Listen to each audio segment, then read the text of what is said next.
foes are reunited. Fatah and Hamas are reconciled after a 7-year feud. Russia's new threat to Ukraine messed with our interests, and we will fight back. Remembering 1,100 deaths, the Bangladesh factory collapse 1 year on. Good cop, bad cop, the police Twitter campaign went horribly wrong. And in sport, Real Madrid beat Bayern Munich 1-0 in the first leg of their Champions League semi-final. This is Sky World News with Hannah Tallett. Welcome to World News. The United States has expressed its concern at the timing of a reconciliation deal between two rival Palestinian factions in the Middle East. Fatah and Hamas have announced they're ending their often violent 7-year rift and will now form a government of national unity. Well, the agreement comes as peace negotiations between Israel and the Palestinian Authority in the West Bank reach a particularly delicate stage. Sky's Julie Hyde reports. Fatah and Hamas have been divided by 7 years of bitter enmity, the two ruling separate Palestinian territories. But now they say they will work together to form one national government. This is good news for the Palestinian people in their homeland and in the diaspora. It's the end of the years of division.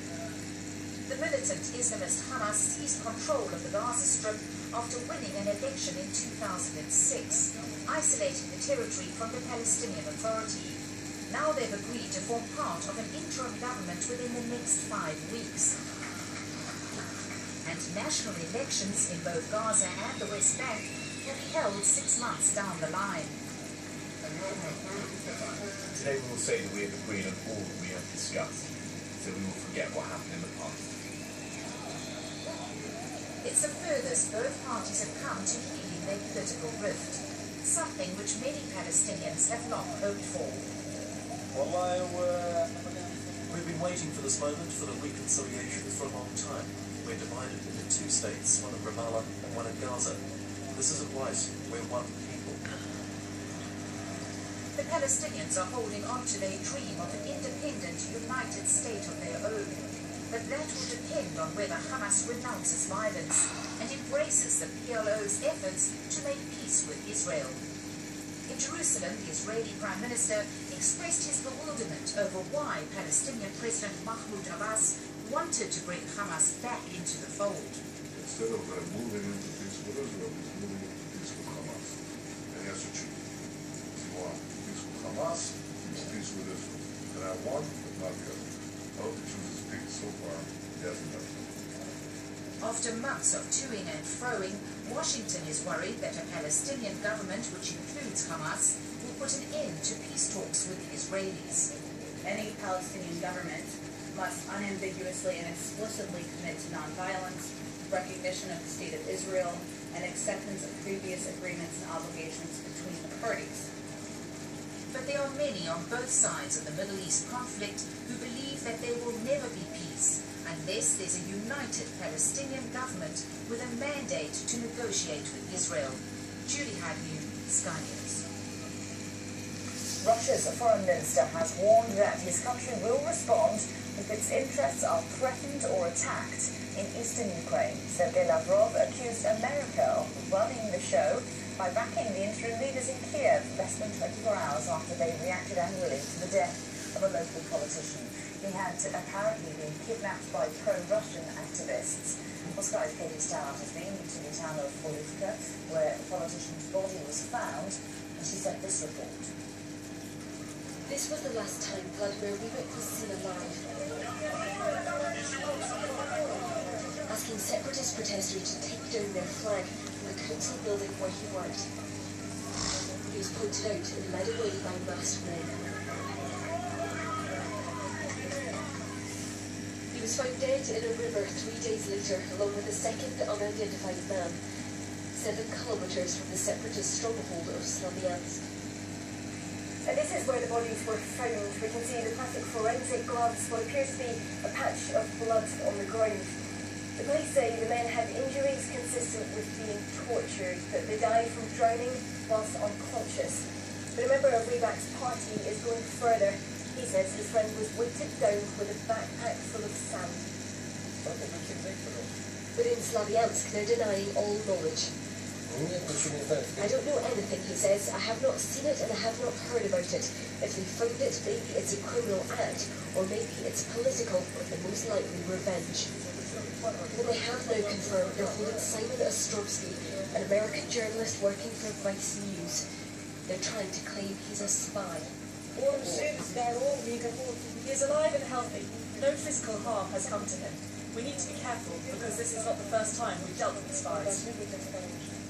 But she wouldn't say where he's being held. We asked at the occupied state security building. They said they couldn't talk to us about it. No? Across the border, Russian troops were taking part in another military exercise, a show of strength as the country's foreign minister restated Russia's right to defend its interests, wherever they may be. If we are attacked, we will certainly respond.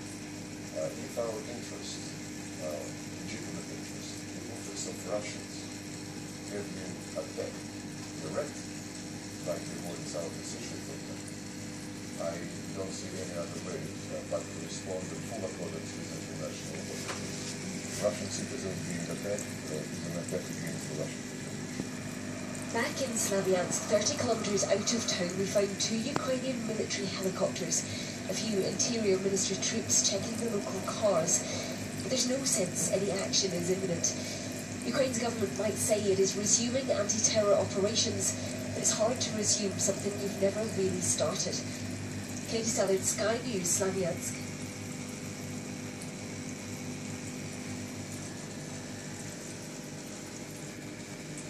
Well, with tensions rising in Eastern Europe, a company of American paratroopers has arrived in Poland to train with local troops. The US Army's 173rd Airborne Brigade combat team will carry out a bilateral infantry exercise with members of Poland's 6th Airborne Brigade. The exercises are the first in a planned series of expanded American land force training activities in the Baltic region. Barack Obama has met Japan's Emperor Akihito on the second day of his state visit to the country. The US President has also held preliminary talks with Prime Minister Shinzo Abe. Defence matters are expected to come under much discussion later on. Ahead of his arrival in Tokyo, Mr. Obama sought to reassure Japan that its security pact with the US does apply to the islands at the centre of a territorial dispute with China. Human rights activists will today join in an international day of action to mark the first anniversary of the Rana Plaza factory collapse in Bangladesh. More than 1,100 workers were killed and around 2,000 more injured in the disaster, but most of the victims are still waiting for compensation. And while major steps have been taken to improve safety conditions, global watchdogs warn that a lot more still needs to be done. Sky's Ben Terry reports. 12 months on from the Rana Plaza disaster, the anger is still just as deep. The emotional pain just as raw. These protesters were all directly affected by the tragedy, but very few have received the compensation they deserve. Some are survivors, still haunted by the memories of the collapse.